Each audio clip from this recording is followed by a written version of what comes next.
aprender a escrever, por exemplo, que habilidade eu preciso? Eu preciso da habilidade visual, percepção visual, certo? Eu preciso da habilidade auditiva, da percepção auditiva, da discriminação fonológica, da consciência fonológica.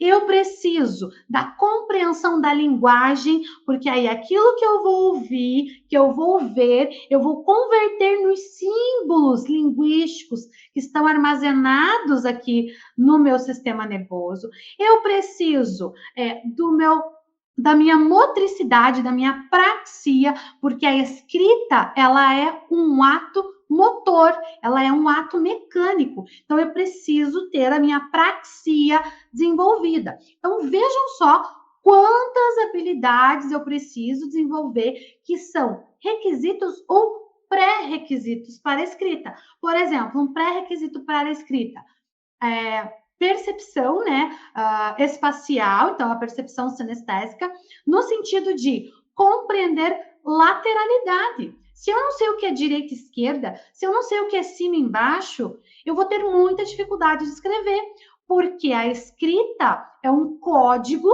né, que tem forma, posição, tamanho, né? Se eu não tenho uma compreensão lógico-matemática, eu não vou entender.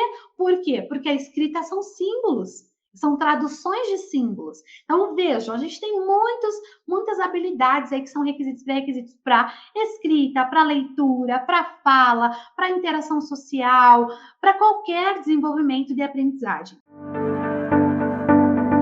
Seja muito bem-vindo, seja muito bem-vinda ao nosso Minuto com a NeuroPP hoje. Eu sou a Karine Diniz, neuropsicopedagoga, e eu transformo a vida de profissionais que desejam começar os seus atendimentos e viver de neuropsicopedagogia. Se você é um desses profissionais, eu tenho certeza que você tem muitas dúvidas sobre a avaliação neuropsicopedagógica. Vamos lá, o que é a neuropsicopedagogia? A neuropsicopedagogia é uma ciência transdisciplinar que está fundamentada em 3 eixos teóricos: neurociência aplicada à educação, pedagogia e psicologia cognitiva.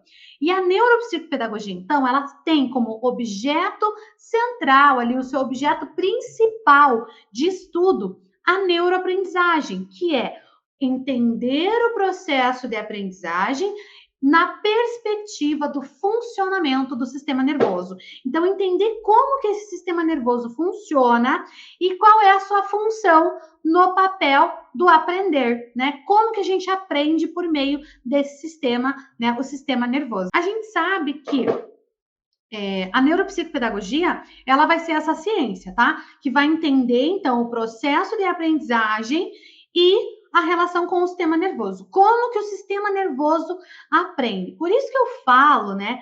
Eu brinco, na verdade, que a neuropsicopedagogia é um trabalho que a gente faz de dentro para fora. Por que de dentro para fora? Porque o sistema nervoso é o sistema que está aqui dentro do nosso corpo, dentro do indivíduo, né? Cada um tem aí o seu sistema nervoso.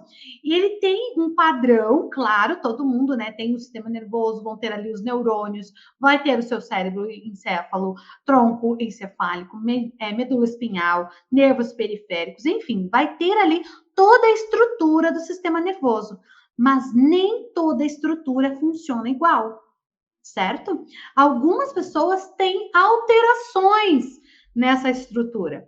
Por exemplo, a gente vai então entender como que as pessoas aprendem a partir do funcionamento do sistema nervoso. A gente sabe que o sistema nervoso que vai comandar todo o nosso organismo é o sistema nervoso que capta todo o nosso processo sensorial, perceptivo, né? Nosso foco atencional. Então, tudo se dá ali, o processamento se dá no sistema nervoso. E o sistema nervoso a gente estuda, então, em 2 grandes aspectos, que é o aspecto fisiológico, né? Que é a estrutura, as organelas, né?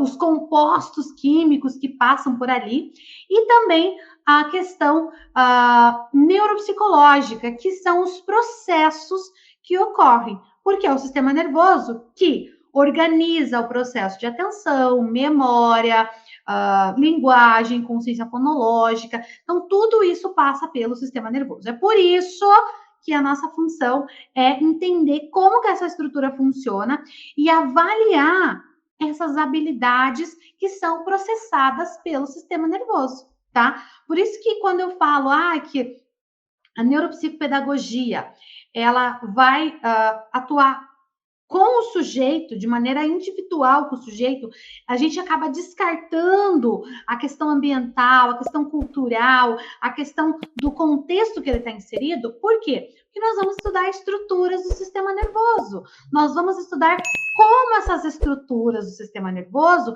reagem ao processo de aprendizagem. Nós vamos estudar como os processos que ocorrem no sistema nervoso são formativos do processo de aprendizagem. Por quê? A aprendizagem nada mais é do que a união desses processos, né? Atenção, memória, consciência fonológica, discriminação auditiva, linguagem, quando a gente consegue utilizar essa informação em prol de alguma coisa. Então, a gente tem um aprendizado, tá?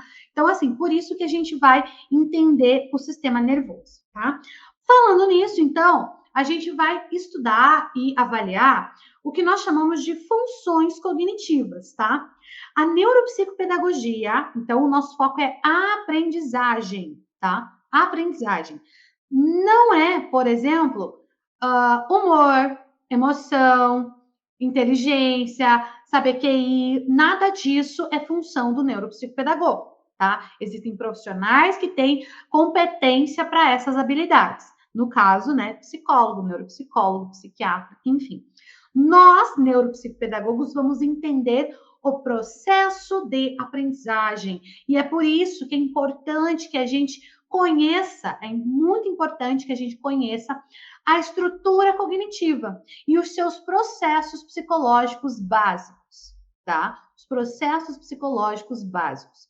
Bom, falando nisso,